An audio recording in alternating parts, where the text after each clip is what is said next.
ఢిల్లీలో జరిగిన ఎన్నికల్ని చూసుకొని అక్కడ ఫలితాలను చూసుకొని బీజేపీ నాయకులు అమితానందపడుతూ ఉన్నారు. ఢిల్లీలో జరిగిన ఎన్నికల్ని తెలంగాణతో పోలుస్తూ ఉన్నారు.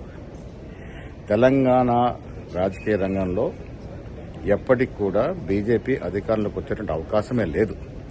తెలంగాణ జనాభా ఉన్నటువంటి పరిస్థితి, జనాభాలో తెలంగాణలో ఉన్నటువంటి రాజకీయ పరిస్థితి దృష్ట్యా ఈ రాష్ట్రంలో ఎప్పటికి కూడా బీజేపీకి అలాంటి అవకాశం వచ్చే పరిస్థితే లేదు. తెలంగాణలో కాంగ్రెస్ పార్టీ ఇస్తున్నటువంటి 6 గ్యారంటీలు, రైతు బంధు, రుణమాఫీ, ఇందిరమ్మ ఇల్లు, రేషన్ కార్డులు ఇవన్నీ కూడా ప్రజల గుండెల్లో ఇవాళ నానుతున్నటువంటి సందర్భాలు. ఇంత చక్కటి అభివృద్ది కార్యక్రమాలు, సంక్షేమ కార్యక్రమాలు ఇస్తున్న కాంగ్రెస్ పార్టీని ప్రజలు మరొకసారి గెలిపిస్తారని చెప్పడంలో ఏమాత్రం అనుమానం లేదు. బీజేపీ నాయకులు కంటున్నట్టు పగటి కలలుగానే మిగిలిపోయే అవకాశం ఉంది.